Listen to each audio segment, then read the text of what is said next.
hope that they are all getting pulled into this? We will be able to tell, I think, but we'll see. All right. Hello, everybody. We're live. Getting started. This is Eyal. This is the meeting of the Enterprise AI Virtual User Group. I'm the host. Vivian is also the host, but she is not able to make it today, or maybe she will join us a little later. And we have Mani Sarkar. He is from the UK. And actually, when I look at attendees here, it looks like we have a majority of people from Europe. So I'm glad we are doing that this time of day, because that was the original idea, is to cover Europe and the United States, and hopefully a little bit even more than that. And I do see somebody from Scottsdale, Arizona, which is the place where my wife grew up. You probably, I guess, can guess that I did not grow up there, but I've been there. We have some other interesting people, including Zoran, that I think Mani will mention. What I wanted to tell you also, this is a new platform. This is the first time we use a platform for this user group, and we are intending to keep using it. And it enables a lot more interaction. Until now, we used to meet, we used to broadcast into YouTube. We are still doing that, but in YouTube, you would have the audience would have to just watch us live on YouTube, and you were able to ask questions through chat, but there was no live interaction. We could not see you or talk to you. And the platform Hermit that we're using now allows better interaction in several ways. So one way is you could raise hand. I hope you see a button that looks like a hand, and you can raise it. And then if we get notified, and we can actually invite you to talk. You can also just use the chat, and you can use the questions. Do you see that? Hopefully on the right side of the screen, there is a place where you can ask questions in writing. And we will hopefully notice that. Also, the chat is another way to communicate. And basically, so another way of giving me feedback or money is using those emojis. Do you see there is an emoji thing at the bottom of the screen, and you can give a reaction. So yeah, give me some thumbs up there. So I know that I see a bunch of thumbs ups coming up, which means yeah, and it looks like there are 16 people signed in. Very good. Cool. So and another thing is it is not available, should not be available right now during when Mani makes the presentation, but before the session, which some of us did, and also after the session, when we close this session down, everybody that wants to hang around can go to the lounge. The lounge has tables, and you can join a table and have a free discussion among everybody that's at the table. Everybody can turn on their camera and their microphone, or just one of them, and interact. And Mani is available. So after the presentation, he will go to one of the tables, and you guys can come and ask him questions. And Zoran, I believe, will be also available. You will see Zoran is behind one of the libraries that we are going to see today. So he may be an interesting person to ask questions, and generally everybody with everybody can talk. I think there is also a one-on-one. There is a networking function that you can try to use, where it if you go there, it will find somebody else that wants to do that, and it will put you together for a minute for a one-on-one conversation. Then it breaks it up, and you can see somebody else. So these are some of the features, or the ones that I think will be nice beyond what we used to do. And we also can use this platform for having multiple session events, sort of conferences. We can have several tracks going at the same time. We can just have several sessions, one after the other. And in this kind of events, you can leave the session if you don't want to listen to the current session, or you prefer to network. You can leave the session, go to the table, and see if anybody else is here at the table and talk to them. In the meetup session, in the meetup setting that we have now, you can't leave the session and go to the tables, but you can do it when the session is over.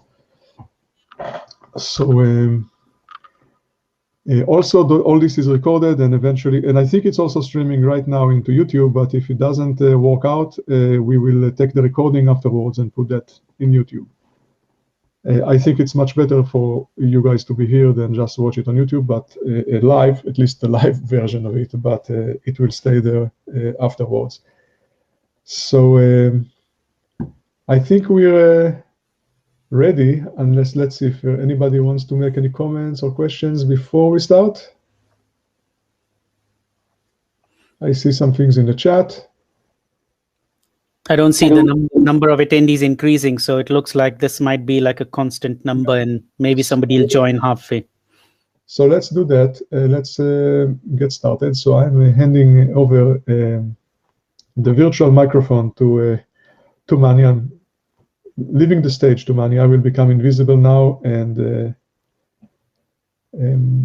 waiting for you to start. Okay, sounds good. Thank you very much. I hope you can hear me well.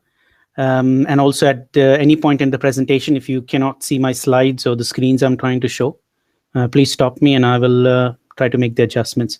So you're at the right talk here, and I'm very excited because we've been waiting for now actually a few months. If you check with Eyal, I've been trying to set up a date with him since October or even before that, and with the various reasons we had to postpone. And finally, it has been this date. And then also between the beginning of this month and today, there have been a lot of interactions with various people to get this going. So I hope I will do justice to your time and attention. So let's get started. As you can see, there are two hashtags at the bottom right corner of this slide. If you're making any social media interactions, please use them because that'll help us track if any conversations have happened during this presentation. Okay, so a little bit about myself for those who don't know me. I'm not going to go through every of these cloud shout outs here. I would best suggest you click on the More About Me, and you'll get the link to the slides in a second. So don't worry how to get to that. But in short, I'm a freelance software data machine learning engineer, primarily writing code in Java. But these days I write programming. I use programming languages like Python, R, and others that suit the purpose of my work. And so I like to call myself a polyglot developer. So let's get further from here. Of course, you see at the bottom, there's mention of Java Champion and Oracle Groundbreaker Ambassador. I think there are a few of us here in this forum who have either both or one of those titles. So I don't feel alone. And so as I was mentioning to you, and I do this with every presentation, I make my slides available live. So whilst I'm going through them, you can go through them as well. So just in case I am a bit slow or I'm too fast, you can catch up with the presentation by going through the slides. Plus, they will come to use even after the presentation because they're full of various links that you might not be able to click on during the presentation. So I'm going to wait a few seconds. You can either use a QR code or click on the link. What I will also do is I will copy this bit.ly link and I will paste it in the chat so that for those who cannot click on the link or don't have the QR code app in hand, they can grab the link from the chat. So if you're in the chat, you can grab the link from there. I hope that it's a hyperlink. Yes, it is.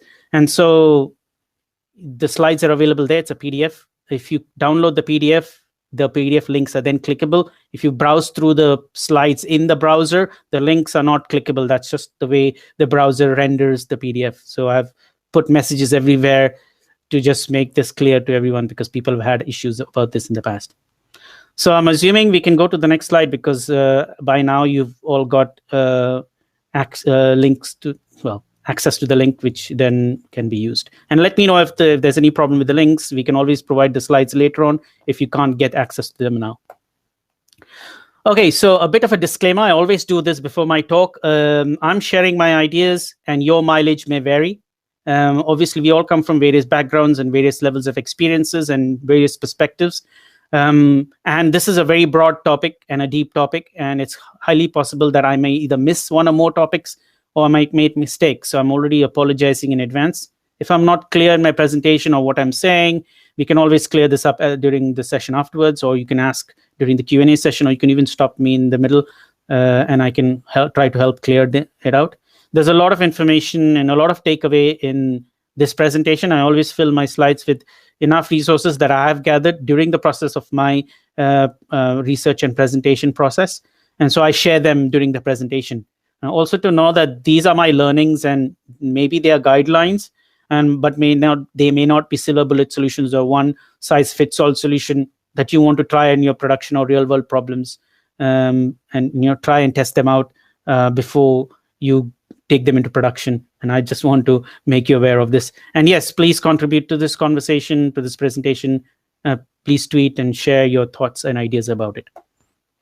So this is a kind of a rough agenda. There is no fixed agenda as such. I mean, you'll see it's quite, these blend in various places. We'll start off with talking a little bit about the two libraries, some fun stuff with Java and AI. You'll see what the fun stuff is. We've got a few demos and notebooks, and they contain code. So hopefully they will also make you happy. We close it off with a summary, and I'll share some resources, and then we can do a short Q&A, and then take it from there. So just to also be clear about this talk, it is going to show you how you can get started using this app, or it'll show you how to, we will cover a little bit more about DeepNetts in this one, as I've already covered a lot about Tribuo in the last couple of talks, but I've shared a lot of resources, but we'll cover enough about Tribuo as well. But we'll lean a little bit more on DeepNetts because it hasn't been covered in the past by me. But this talk is more about how you can get started, how you can use whatever I'm showing you today in your apps. But before we do that, I'd like to also let you know that there's an important takeaway. And you don't have to watch this video now, but maybe later on you want to watch this video to understand where does Java stand in the world of machine learning, AI, big data, and the works. What I also want to let you know that what this talk is not about. This talk is not about comparing and contrasting libraries or the libraries I'm talking about. It's not about this library is better than that library, and you'll actually see what are the benefit of not doing this is, and I will unfold that later on. I think earlier today EL got a bit of a benefit of the doubt, and he kind of got to see a glimpse of the behind the curtains. But for the rest of you, it's going to be a surprise. So let's see what that is. So a bit of a fun fact about Tribuo. This is how it is pronounced, and this is what it means in Latin. And so each one of us can draw our own conclusions about if the name fits if the name on the tin fits what's in the tin, and well, we can say that maybe more or less it does. But it's interesting to know where the pronunciation comes from and where the root words come from. Another fun fact about DeepNetts is a high school student in Belgium, I think, if I'm not mistaken, actually learned deep learning using DeepNetts. So it's quite an impressive thing. And also DeepNetts is the successor to interop framework, and Zoran can correct me if I'm wrong about this, and I'll happily change the slide. But I think I'm more correct on this than wrong. But let's proceed further. So let's get started. And so let's see what we have to see about Tribuo and DeepNetts. So the first thing, if I talk to you about a library or a Java library or a machine learning or an AI library, you mostly, and I'm like that, I would like to know, is there a GitHub repository? If there is one, can I clone it? Can I contribute to it? And so where do you get started? So that's the first thing I want to give you is the link to the repositories of the two different libraries. And you can clone and start contributing. Like me, you can also do a watch and a star to watch activities on the repository before you get started or jump into the process of basically contributing. And since we are talking about writing applications using deep learning or machine learning libraries, this is the quickest way to slide these Maven coordinates into your POM file, or we'll see in a second, a Gradle settings file, to start to bring those jar files and libraries into your app to start using them. And this goes for the Gradle coordinates as well. The same thing, if you're not a Maven lover and you like Gradle, or if you have an app that contains both Maven and Gradle and you need to support both of them, I would use these coordinates as well. So how do we learn more about these two libraries, right? So I put them side by side, so you have all of the information at the same time, at the same level. So there's a lot of documentation on Tribuo. If you can see those links, and it's going to take us a while to go through all of them, because it's been 4+ years worth of work done by lots and lots of developers and data scientists from the Oracle Labs team. Whereas on the right hand side, DeepNetts is also a lot of work. If you actually look at the professional edition, in the community edition itself, there's a lot of effort that has gone into it, and I'll be expanding on that a little bit later. And there's got lots of documentation to go through. The Java docs is also extensive, even though there's a handful of classes. There's a lot to know about them and how to use them, and we'll see some example. And Zoran and his team has been busy writing blogs, and everything that you see that is available or possible in the library, he's written a blog about it, so that a human user can go ahead and start using it. And you'll see the user friendliness of that in a second or two. As documentation and tutorial, they kind of go hand in hand. Again, as you said, there are lots of tutorials from the Tribuo side.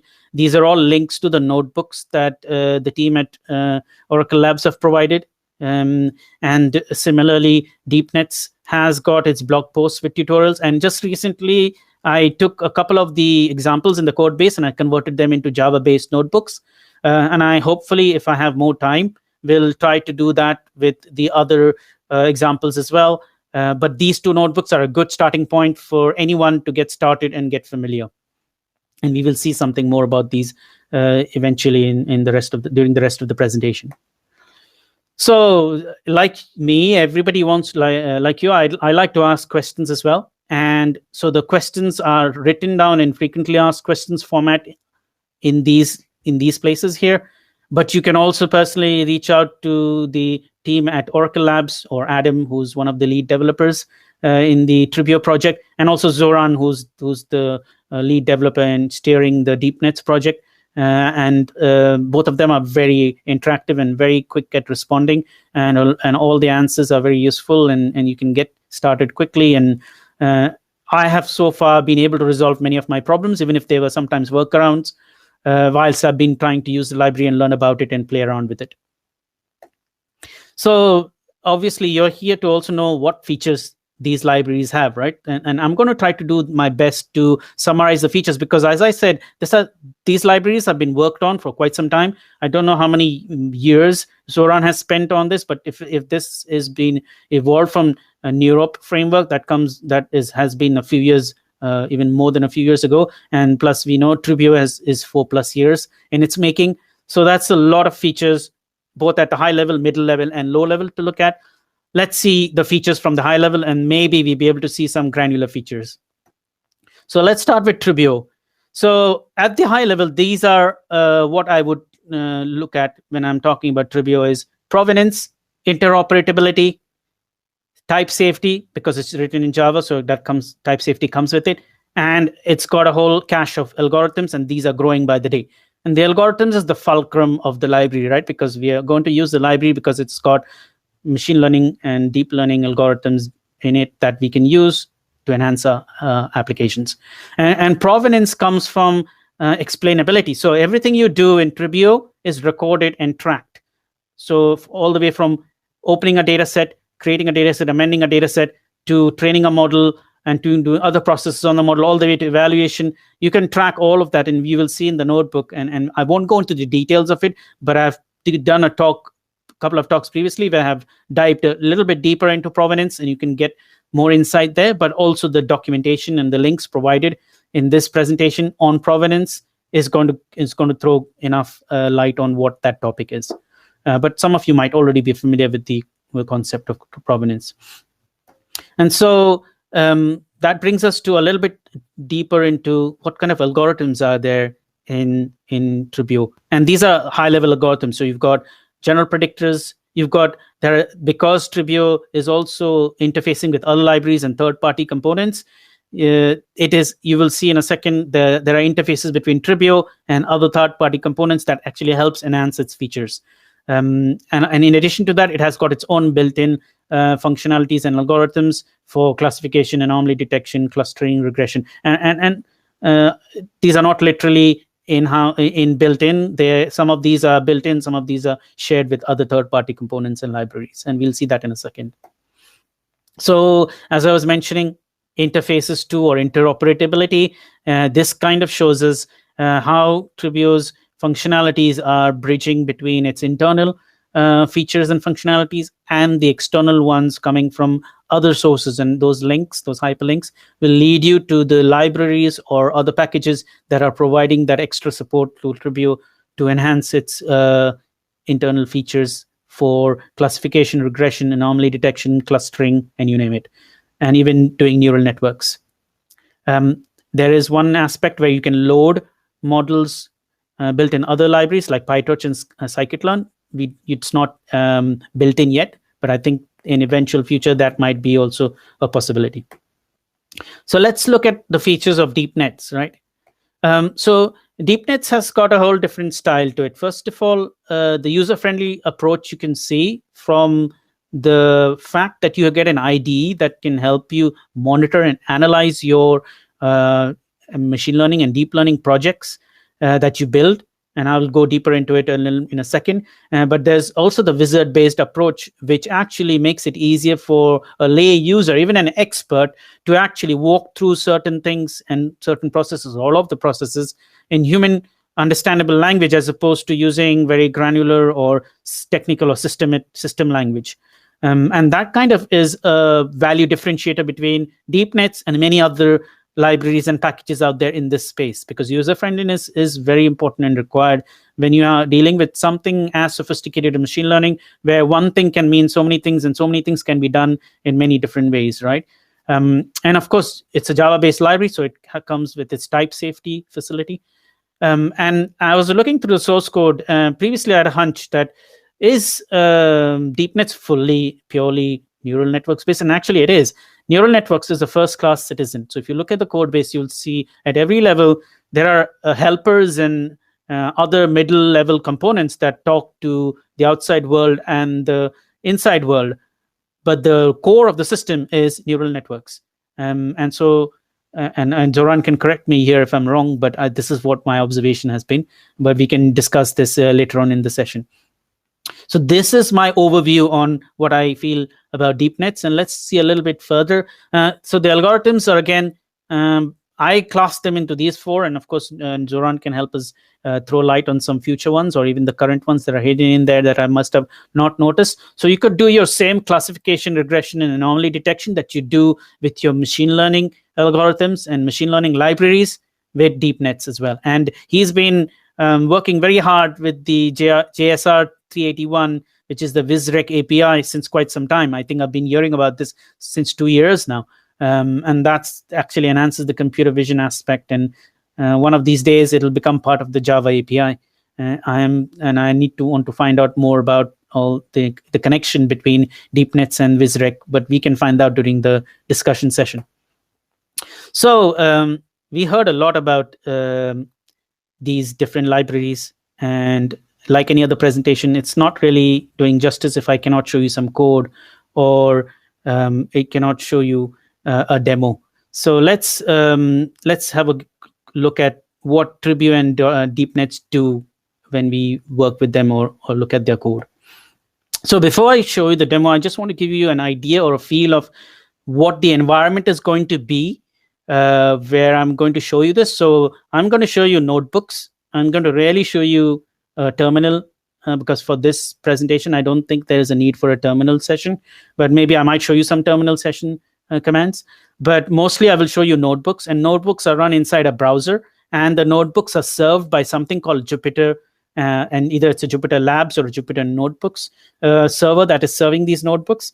And in my case, I've built them into a Docker container for everybody else to use it as well. But I've also provided the scripts to run it natively in your environment, and I have also done that for myself. So I can run it both in my native environment and I can run it in a Docker container. And there are advantages of putting in a Docker container, which we can see later on. And so this over here should give you an idea of how the environment is built. So you have the browser talking to a server, and the server could be sitting natively directly in your local machine, or it could be sitting inside a Docker container. And in the Docker container, you have a notebook. You have notebook files, jar files. You've got GraalVM, which is I used it as a primary de facto JDK and JVM these days. And then you have the Tribuo jar files and the DeepNetts jar files in there. And you have the iJava kernel, which actually binds itself with the Jupyter environment. Because if you know, Jupyter is Python, R, and Julia. So there is no Java in there. But the way they have written Jupyter kernels is you can write a kernel and attach yourself to the Jupyter environment. And then you can get the benefits of both of the worlds. And then that's how our notebooks, which are snippets of Java code, are running in the browser, in the Jupyter environment, because it can kick off one of these Java kernels, which can then execute your code snippet and give the answer. And we'll see that in a second. But I just wanted to give a quick intro before I show you things and you don't know how this is all set up. And one thing to know is if you have a Docker container, you can run it in the cloud in your cloud VM as well, not just your local machine. But also the Docker container is good because you don't need to worry about the dependencies and it gets set up in seconds. So this is just a bit of an expansion on notebooks. For those who don't know, in my view, notebooks is a combination of the REPL programming environment and the code build run environment, which we are all used to, where we actually type things in the IDE and get it to run and run things on the command line. And you can do all of that in the notebook, and you can see that when I'm going to be walking you through. I won't show you all and every aspects of it, but I'll show you enough for you to get that feel. But I wanted to put this slide in here so you get an idea of what a notebook is and how I'm running this in that environment. So let's get to interrupt you. Sure. I see that Zoran wants to every so often to contribute to the conversation, and he asked me how to do it, and I told him that he can raise a hand, and then we can let him in. Okay, why not? Please proceed. Here he is. I'm handing a mic to him, and then I'll make myself invisible. Sounds good. All right, Zoran, please. Thank you. You asked me a few questions, but I was not sure how to unmute myself, so I just want everything you said. It's correct. And okay, thank you for presenting it so well. Okay, continue, please. I won't interrupt you. Okay, no, thank you for confirming, because otherwise I would have a doubt in my back of my mind thinking, have I said everything that is correct? Because the audience wouldn't know, and they deserve to know the right information. Okay, let's get started and let's continue. And I'm going to show you a quick demo. Let me see if I have anything to say about the demo. Yes, the demo that I'm going to show you is a classification notebook using the Tribuo library. And these are the links for the various different things. There's a link to the code snippet that will help you get started with running the demo. There's a link to the notebook, which contains all the code snippets that we're going to be seeing. And also there's a link to the tutorial section where all the other notebooks are. And you can also see the Tribuo Docker image, which may or may not be useful to you, but maybe you can use this as your base image to build something on top of it. But just to give you a background of what the demo is going to be about, these are the links that you might find useful. So when we run the demo, this is what you're going to see, which is what the notebook looks like. And in a second, let's get started with the demo. So I need to first start. Okay, I'm already in that screen. So this is what the Jupyter notebook looks like. You can see it's running, and it's been published here on this URL with that port number. And basically, the notebook needs to get loaded with classes that it doesn't know. So Java is already available in the notebook at the moment. That means the base standard library of Java is available. So for example, things like java.nio, these are all available, so I don't need to do anything about it. But if I'm using additional libraries that are not part of the Java JDK system, then they need to be imported just like anything else. They need to be brought into the class path. And this line here, this block of code here, is doing just that. It's actually saying, take up this jar file and load it and show it to me. So I'll show you how is that coming about.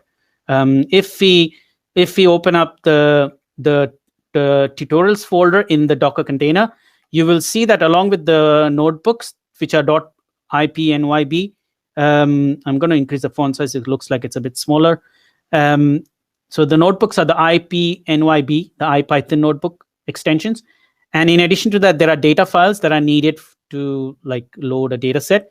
We also have jar files that we will need to load into the notebook class path so that we can use the classes and modules in the jar file to run code snippets in the notebook. So now going back to the notebook, I'm going to do is what I'm going to clear all the cells so that way I'm not cheating. So what I'm going to do is I'm just going to say restart and clear all outputs. So then you can see I can start with a clean slate. Hopefully all is going to go well.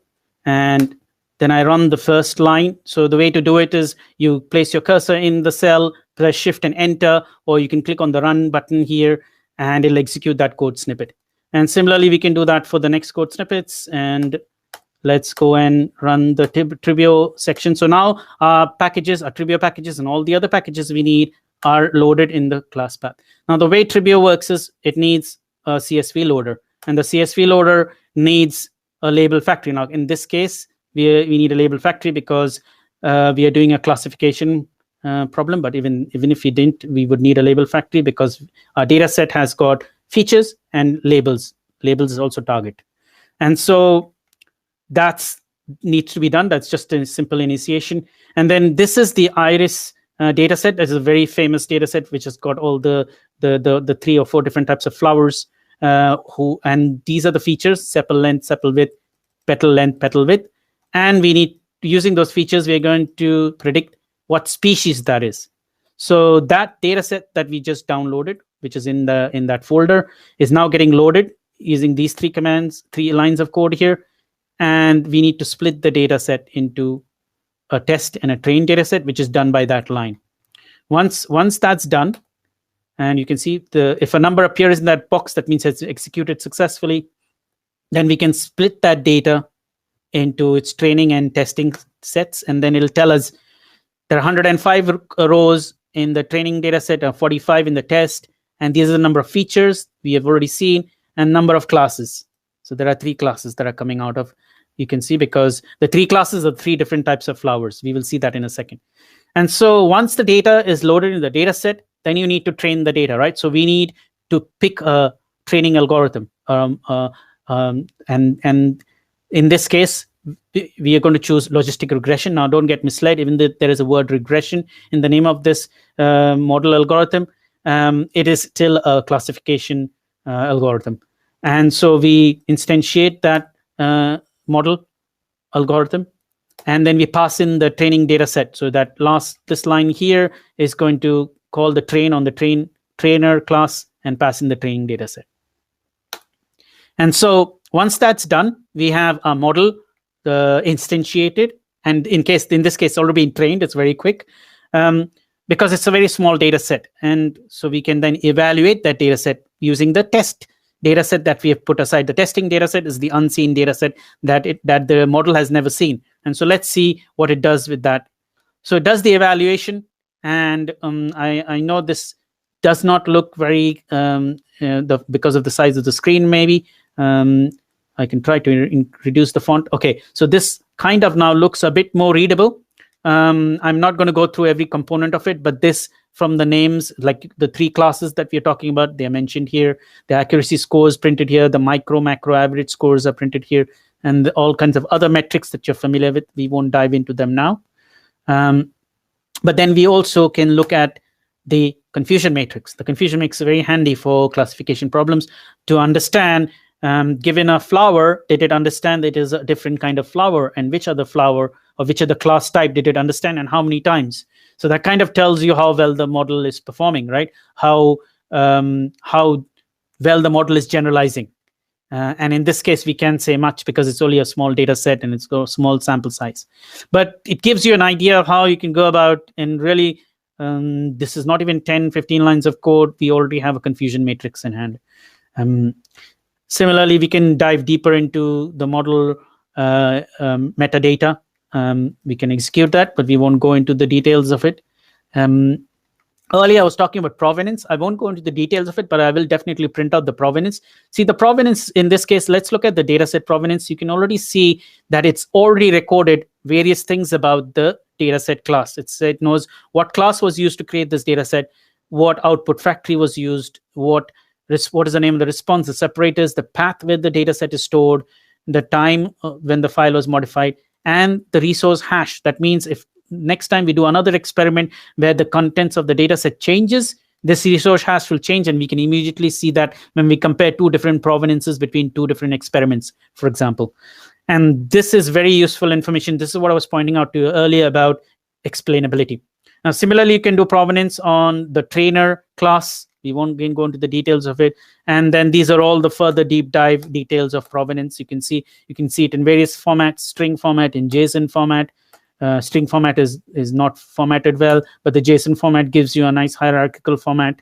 And so this is giving me confidence about what is the benefit of using this library and why would I use it.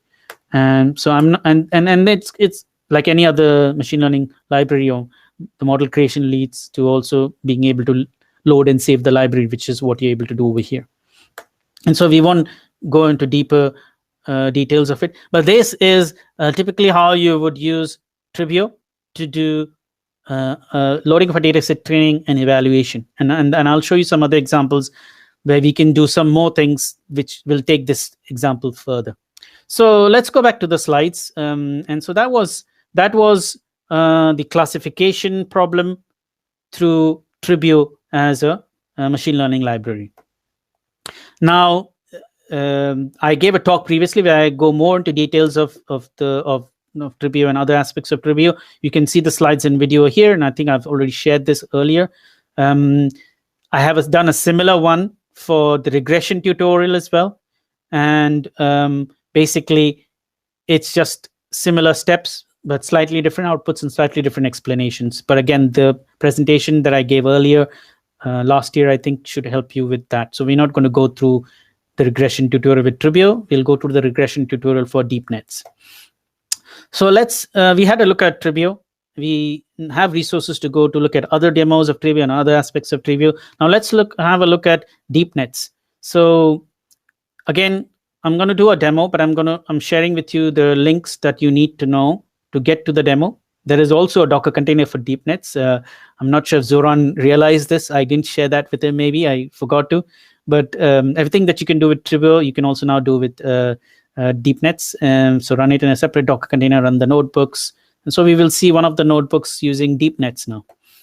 And so this is the regression tutorial from the perspective of using DeepNetts as a deep learning library to do regression.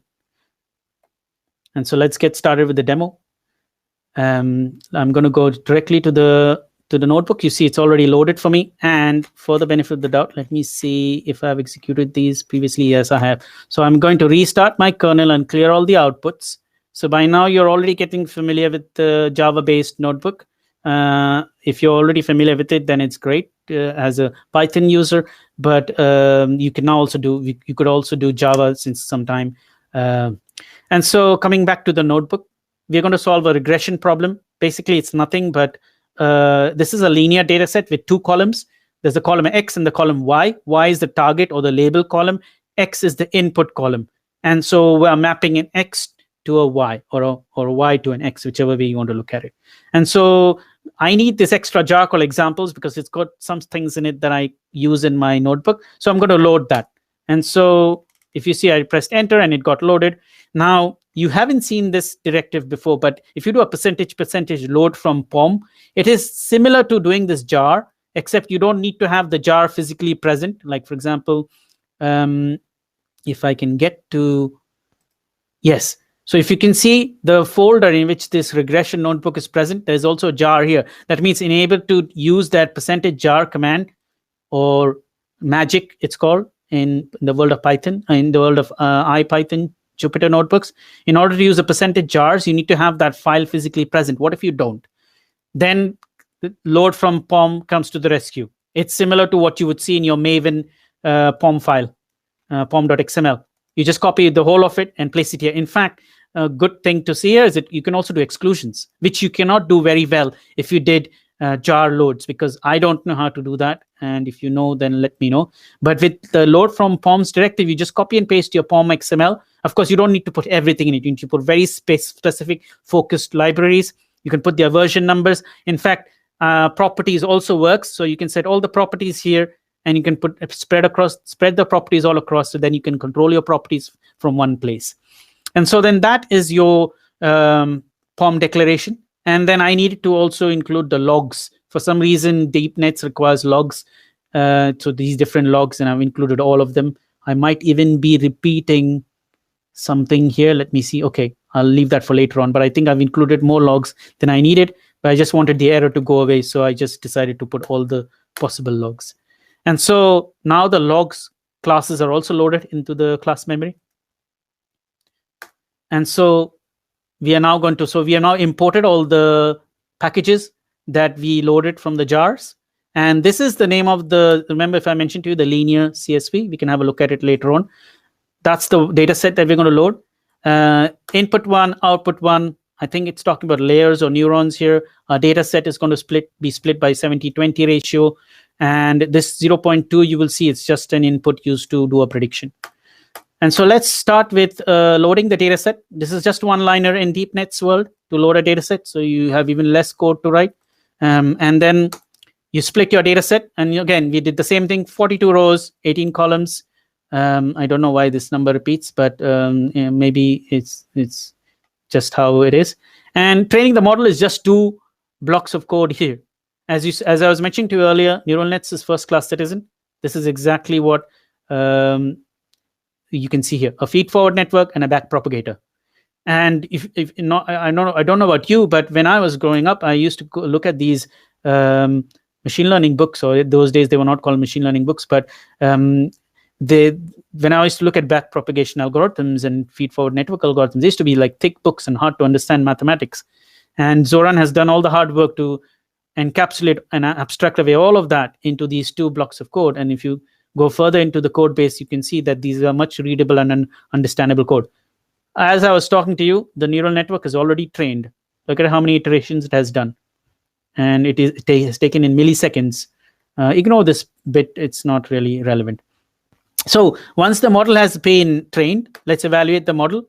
And if you see here, there's a lot of evaluation metrics. And look at, he is explaining it very well here. Look at how y is associated with x, or x is associated with y. You have a coefficient, and you have the, I think this is the intercept, if I'm not mistaken. Yes, it is intercept. The coefficient is the slope. And this is the curve fitting that is happening. But he has not used curve fitting here. He's used pure neural networks to do curve fitting, which is quite impressive. And I like these statistics here, but I also wanted to show you another notebook. Before that, I will finish this notebook first here.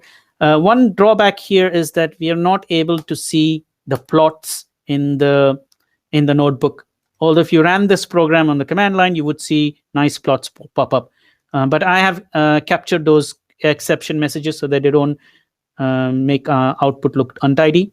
But we get to see these statistics. Now, there's one thing I noticed in one of other Zoran's work is in the classification notebook, and I'm not going to run this notebook, but I'm going to take you directly down to the statistics that is printed. Now, when he prints the classify evaluation, look at what else he's done, which I have not seen in pretty much any of the machine learning or deep learning libraries out there.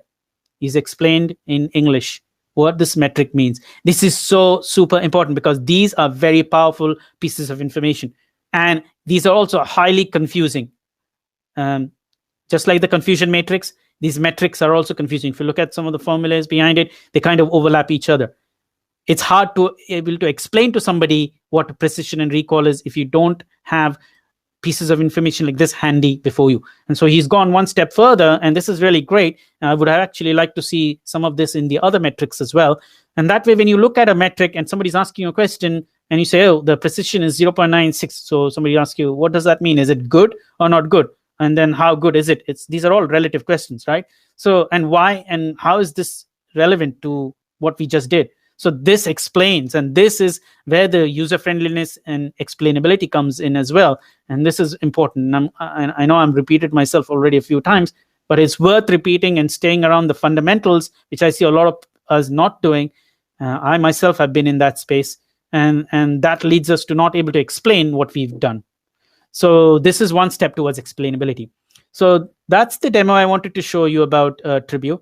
So we have a couple of questions. I don't know if you want to answer them now. Yeah, I could take them. We've got good enough time, I think. I should be finished in a little bit. In the questions, Okay, I see 3 of them. About this notebook editing environment, how does one... Sorry, what were you saying, Eval? Okay, about this notebook editing environment, how does one refactor a variable name throughout the notebook? Okay, so that's a great question. Unfortunately, the tooling is, well, I'm not sure if I'm saying the right thing, because there are some advanced tooling coming in from the world of Jupyter where you're able to debug, but those kinds of things. So the notebook is not about production code, right? The notebook is a prototyping REPL kind of an environment. Whatever you do in the notebook, nobody takes the notebook into production. So things about refactoring a variable name should not come into your workflow at all when you're trying to just sass out your ideas. Just like a tutorial is a great way to write a notebook. So that's going to be my explanation of it. So when you're talking about refactoring a variable name, you're talking about writing production code that will go into production, or code that will go into your main code base. This is not the case with notebook. Notebooks are more POC, MVC tools. MVP tools. You write stuff and that you discard away, or you write stuff to prototype, to test your ideas, and you extract good ideas from it, and you create an application from it. Then when you create an application from it, that's where you want to make sure all your best practices and everything is taken into consideration. I hope this answers my question. Okay. The next question is Python or Java, which one is easier to deploy for industry? Which one more people will embrace in the future? Now, this is an if it depends kind of an answer. Both have, well, I would say deploying Python in the production world, I can't speak for other people, but Java seems to be more stable and there are more use cases and instances where when an organization becomes a certain size, they cannot afford to use tooling that is not tried and tested, just like Java is. So I cannot say for Python, but I don't know of many organizations that are taking all the application all the way into Python, all the way written in Python to production. And easier does not necessarily mean simpler and right. Easy is a different thing. Easy can bring in complexity. So let's consider those things as well before we start talking about ease. Ease of deployment does not mean it's the right thing. For example, it's very easy to start a notebook, create a notebook, and get it finished. It's easy, right? And it's also simple to do it as well. It's a simple solution. But is it the solution for production? No, not at all. You don't take such things to production. There are people who are trying to push notebooks into production and they fail miserably. I can talk about that because I've heard of many stories like that. So we want to think to those things. You want to think about robustness, reliability, consistency, stability, scalability. All these things are very far away from the word easy, right? So that's going to be my answer to it. I hope somebody else might want to chime in and correct me or add some more things to that. So I'm going to continue with my presentation. Let the questions collect. And feel free to stop me at times because that way we can relieve the number of questions that keep coming in. So coming back to my presentation, I was going to do the presentation on the wizard-driven IDE that I talked about so much that DeepNetts is about. Here is the screenshots of the app starting up. But there's the link here, the 2 links here will lead you to a blog post and a video that will show you how the IDE works in action. So it loads a project, trains a model, takes the results of the model and analyzes and helps you analyze the model. You can see from the results which of the images or data sets or data items or data points worked well, did not work well, which are the groups of data points in there that are actually doing well with the model and which are not doing well with the model. And that can give you a whole lot of insight into where do you want to take this training, this model. Do you want to train more? Do you want to do more analysis? Do you want to improve your class balance, imbalance problems, and things like that? So let's look at another demo. And this one is going to be, so remember earlier I was mentioning to you about we're not contrasting and comparing and checking pros and cons. So in light of that argument, I came up with this demo, which is called Ensemble the Predictions. And towards the end of the demo, I will throw some more light on it, but let's have a look at the demo. Before that, I'd like to tell you that this demo can be found at this link here. It's a simple Java application. There are shell scripts available to build it, run it, and there are README instructions are there. If at all any of this is not clear, please raise an issue or ask me, and I'll be happy to tidy it up and clarify it for you. But it's a very simple application. You can just do Java jar, ensembler, and it'll run. But what does it do? Here, what it does. The ensembler is nothing but an encapsulation of two different implementations of a Tribuo-based regressor model and a DeepNetts-based regressor model. These sound like very heavy-duty words, but they're nothing like, they're like 2 lines of code when you look at the example. What I do is I create a regression model from I think from the same linear.csv dataset. Zoran knows about it, but the others will get familiar hopefully. I take unseen data, but unseen data is nothing but I generate random data, 100 points or something like that. I think I've copied this from Zoran's example. And I pass that to this ensembler, which passes it to the regressor models. And so you can already understand what's happening then. You get 5 sets of different predictions. Why 5 sets? Because Tribuo has got 4 sets of model types, model algorithms that can do regression predictions for you. I've used 4 of them. There might probably be more that I don't know of. And DeepNetts already does the regression, linear regression for you using neural networks, and it gives you 1 set of predictions. So now you have got 5 sets of predictions. Whenever I see multiple predictions, 2 or more, ensemble is one of the things that comes into my mind, because that helps me combine the best of all the predictions and give the best of both worlds. And you can go a bit crazy with that, right? You can create ensemble of ensembles of ensembles of ensembles. Earlier today, I was talking to Eyal and I was showing him this, and he kind of agreed that there is no end to this. So this is what we did. I did in that example. I took those predictions and I started ensembling them. Now there are many methods of ensembling. I was looking at on the internet yesterday, and there's like 20 odd types of ensembling. Among them, the 4 easy ones are averaging, median, doing a geo mean, and doing a harmonic mean. Now the last 2 are experimental. Actually, geo mean is not experimental, but harmonic mean is experimental. My own experiment, I wanted to do that. But geo mean is done in practice. I've seen data scientists take predictions, multiple predictions, and do a geometric mean of those predictions to come up with 1 set of predictions. And you can see there's various combination permutations you can do from these predictions and ensemble them. But it's good to always plot graphs and visualize before we ensemble and make conclusions and make something definitive. So these are some of the graphs that came out of the ensembling process. These are like the last stages that I did. So there are stages in between, and we will quickly go through the graphs in a second. And those are all the ensembles that came out of the Tribuo's models. Remember, we had 4 models predictions that came out of Tribuo, and using the 4 methods of ensembling, I was able to create 4 new prediction sets from them. Similarly, we had DeepNetts give out 1 set of predictions, and Tribuo had again 4 sets of predictions, but I discarded 1 set of predictions from Tribuo. You'll see in a second why.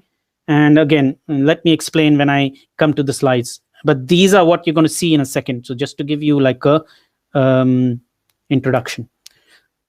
Yeah, I'd like to also quickly show what this workflow was about, but maybe I come back to this once I show you the demo.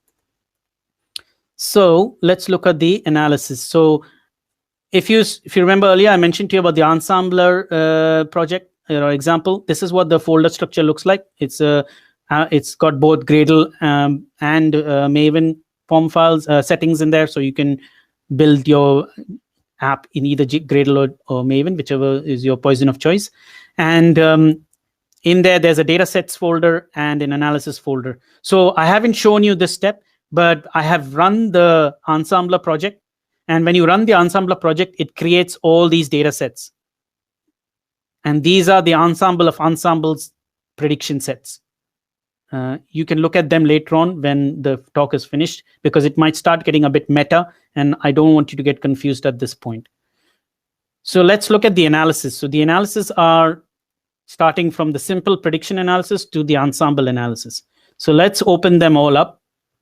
I'm going to close the launcher. Let me know if the font is not big enough. I'm going to gloss through the code because that's not what I want to explain. I want to explain the outcome. Okay, here I want to show you, these are the 2 functions that I want to share with you on geometric mean and harmonic mean. I am not a math expert, and I know I have cheated here a little bit. So the ones who are expert in this topic will know. If you know about geometric mean and harmonic mean, you may be able to tell me something that I did here that I shouldn't have done. But the results are showing that whatever cheating I've done doesn't have an effect on the results. But I'll leave that to the experts to come back to me on. So this is just the plotting of the input data. I did that to make sure that all of the models got the same input data. And you can see these are the 5 different types of models that we created. This is the model. Remember, I mentioned to you that I've discarded one of the results of the model. And this is the model that I discarded. Okay, I'm actually starting from the wrong notebook. I'm going to correct myself. I'm going to go to the comparing results. That's the first notebook. I'm going to reorder this so that we don't make that mistake again. So we have not lost anything. The information is the same. All notebooks have the same start. Only in the middle of the notebooks, they start differing. So you can see we are plotting the input data. And then we are plotting the DeepNetts prediction and the SGD prediction. And you can see immediately there's a massive scale difference between the prediction results from DeepNetts and from linear regression from Tribuo, which is of the SGD type, which is SGD stands for, there's a legend here, stochastic gradient descent. There is a reason for it. I think that the result comes back with a different scale. And the reason I know that is I plotted the SGD predictions here, and then you can see that the scale starts at a different value as opposed to the scale from the other one. So this notebook is just comparing all the different results from the different models. So you can see they mostly will overlap with each other, the results, as you can see already, and we are at the end of it. So we've compared all the 4 models with the DeepNetts, and the DeepNetts prediction is overlapping with the other 2, except with the SGD. Now let's go to looking at the ensemble of the Tribuo models. So remember I mentioned there are 4 models we got out of Tribuo, and those you can see over here. And of course, we're going to discard the SGD again, but we're going to use ADA, CART, and XGBoost predictions, and we're going to ensemble them. But before we do that, we're going to have a look at what do they look like in the chart. So you can already see when we put all of them together here, they kind of overlap, 2 of them, and there's one that doesn't overlap, but they have similar cycle and a similar periodicity. Again, I'm not an expert at this. I'm sure there's dissimilarities here that we are not noticing. Now, when we create an ensemble of it, we are doing ensemble with the averaging method, and we do the ensemble on all the 3 models, and then we create one ensemble, and then we plot the ensemble. So this is what it looks like. You can see the dark blue line is the ensembled version, and you can see that is kind of the average of all the other ones because it is on the midpoints of all the other ones. And similarly, the same thing we do with the other 3 models, and we use the median method, and we do the same plotting. We do the same thing with mean method, geometric mean, sorry. And when we do the same thing with harmonic mean. Now, one of the funny things with harmonic mean, you see that it is not converging with the answers, with the original prediction. So I kind of did not use any of the harmonic means for my further ensembles. And so now when you compare all the ensembles of the different methods for the 3 model types, this is what they look like. This is the ensemble of ensembles. Actually, it's just the ensemble, not the ensemble of ensembles. And you can see the harmonic mean here stands out. It's different from the other ones. So we can clearly discard it. So that's our second notebook. A third notebook is going to take the ensembles and ensemble them further. Again, the start part of this third notebook is the same. And since we've already gone through it, we can skip that part. Okay, so here we are just comparing the results, which is nothing new. Now we are comparing all of the above, which is, again, what we're doing is we are loading up all the ensembles that we did in the previous notebooks, and we're comparing it with just the Y prediction from the DeepNetts. And you can see DeepNetts is already, which is in green, is already in the midpoints, near midpoints of all of them. And you can see, except for harmonic mean, which is standing out, which we already knew we are not going to use. Now we take, and when we take a closer look at harmonic mean, we can see that its scale is different. Now we're going to ensemble the ensembles, and we're going to use the 4 different methods. So when we ensemble the ensembles, then we get a new ensemble. And when we see that, we again see that that is converging to be the midpoints of others. And then so on and so forth. And I'm not going to go through all of them. I'm going to show you the last one, which is of interest. And I mentioned here, we can stop here or continue creating more levels of ensembles. The choice is yours.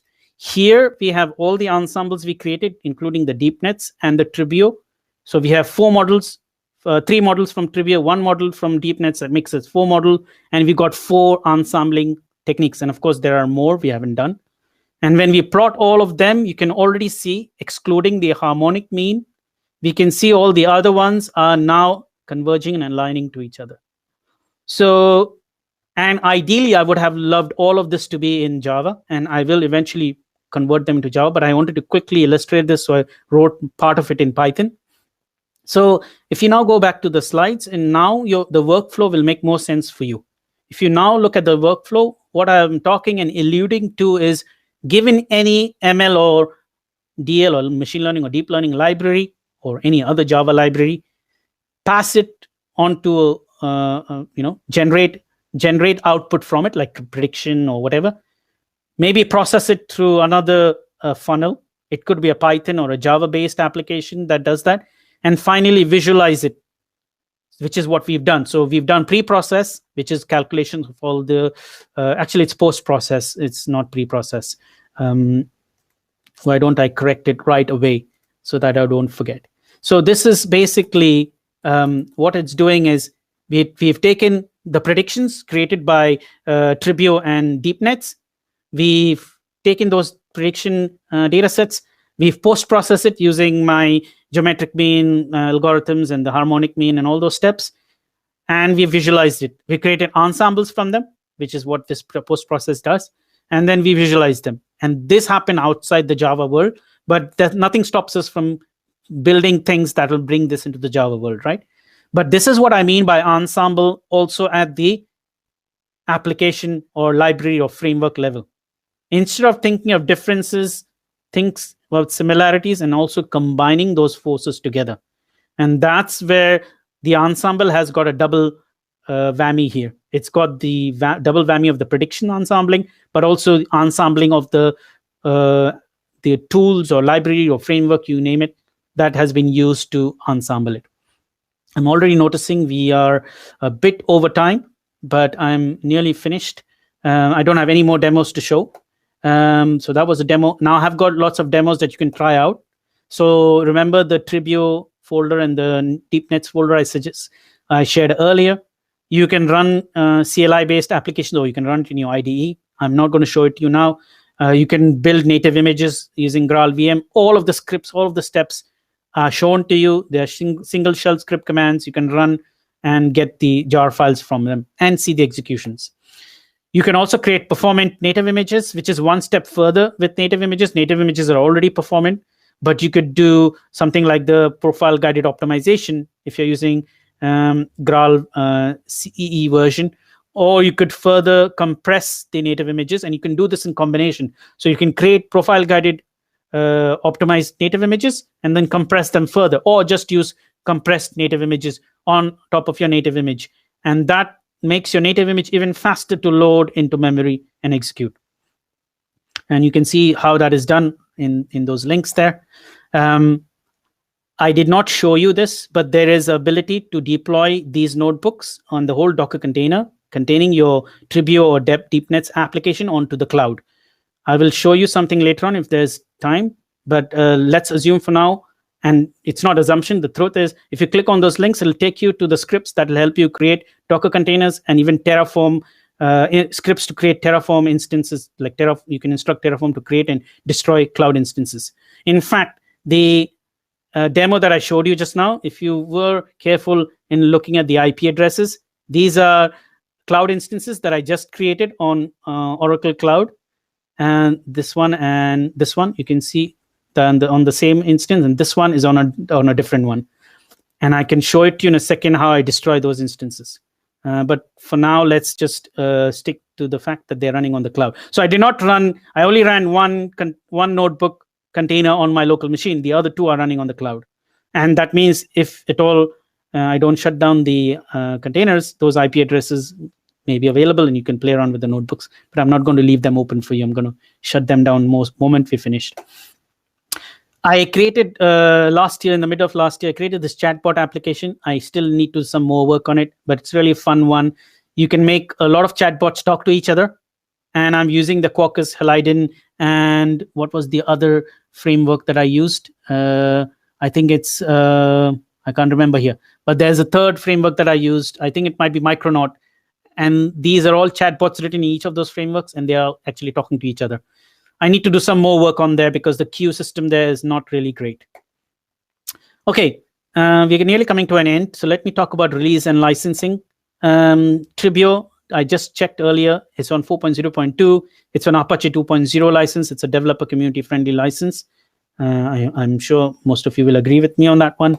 And DeepNetts is, the latest version is 1.12, but somewhere I did see 1.3. Again, Zoran can correct me on that, but the GitHub repository and Maven Central shows me version 1.12 is the latest. So I'm going to go by that, unless otherwise Zoran corrects me. And it's on GPL 3.0 with class path exception. It's an open source license. I know various people in the industry has various standpoints on this. Your positions may vary. I don't hold a position on this. I just use it, and I talk to the maintainers to find out how far I can proceed with my contributions and the extent of usage. So there is a community out there. You can join the community by contributing, by creating issues and pull requests, and these are all the different resources available for the Tribuo world. I highly recommend join these mailing list and the GitHub repository and watch the libraries develop.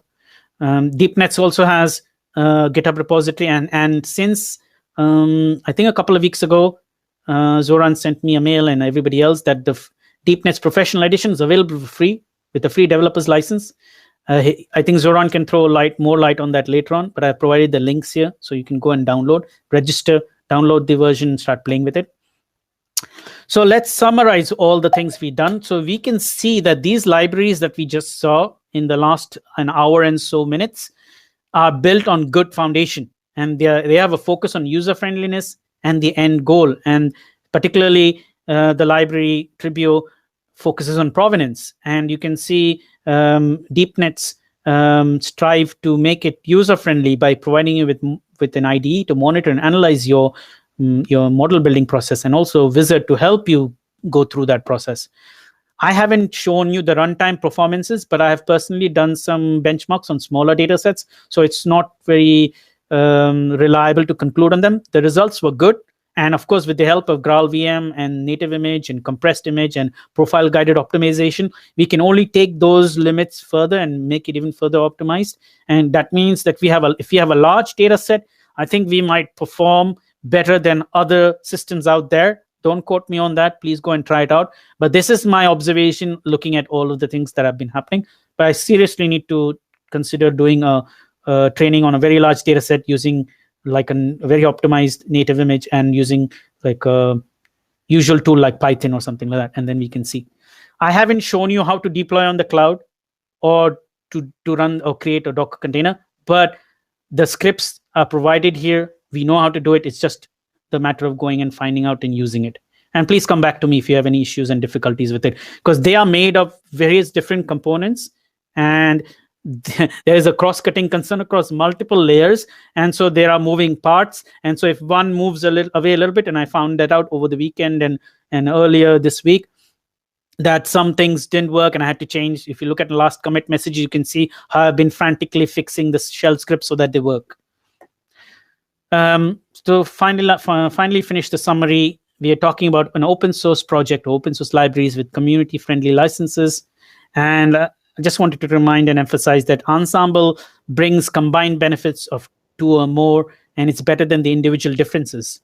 And just to remember, we only scrapped the surface of this. Every time I try to do a presentation, I only get so much further because there's so much out there to learn, to know. And so it's not possible to filter everything into like the hour and 20 minutes that we are on. And so I put all of those in these resources here. So these are slides from my previous conversation. And of course, you can reach the developers at Oracle Labs via the Twitter handle and hashtag there. I hope you guys have been using the hashtag to do some social media promotion. And these are some resources from the DeepNetts world. As I mentioned to you, I'll cover a little bit more of DeepNetts than Tribuo, but it looks like I've covered equally well of both. DeepNetts is also on Twitter, not just Tribuo. And just to mention, there are other libraries there. EL did a presentation last year sometime. I keep repeating this in every of my presentation because these are great starting points to start with. And I've given some talks in the past that I've also linked here. At your own liberty, please go through them. And these are some extra resources. I'm just going to skim through them. You're going to look at them anyways. And there would have been more, but I put them in the appendix section. Otherwise, we would not finish with this presentation. And with that, I'd like to thank you because you have given your undisturbed hour and a half, I would say, at this session, and also your time. You could have been doing something else. And special thanks to EL, Vivian, and Zoran and team for organizing this event. But I also want to thank EL and Zoran again because EL did a great job, and he's always doing great job, like organizing events like this and his unconference, which I missed. And Zoran as well, because he's done some great work with the library. If you look at it, it's a one-man show. I don't know how big Zoran's team is, but if you look at what he's done, bringing user-friendliness and bringing the abstract world and making it practical and usable, it's a lot of work in thinking, because if you know, I as a developer, I would never think about user-friendliness first. I would just like create an application that would run and make me happy. But you need to think of if you want your application to be seen and loved and used, it needs to go to the users and it needs to be user-friendly. So kudos for doing that, Zoran, and also for making the library available for free on a developer license.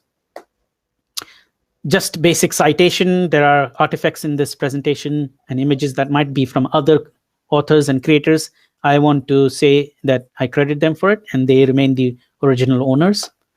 With that, we come to Q&A. If there's a little bit of time for that, Eyal, I'll leave that to you.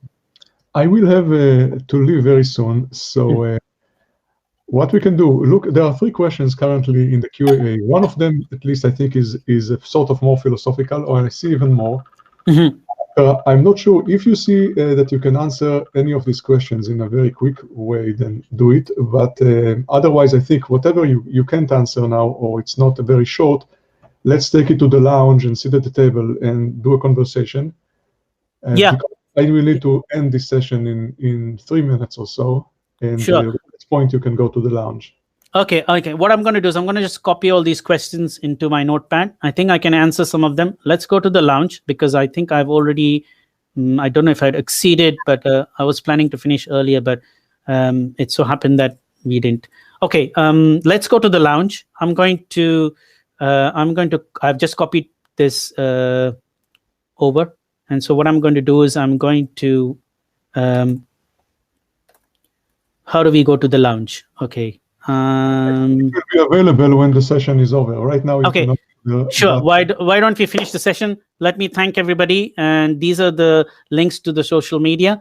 Let's continue with the conversation in the lounge, where I will answer some or all of your questions. And I'm hoping Zoran will join me as well. So thank you very much. Thanks again, everybody. I will end the session. You just stay on, and you should be able to see the same place that you saw before that says lounge, and then you will see tables, and you just join the table and make it a face-to-face conversation. Thanks again. Sounds good. Thank you. It was a pleasure.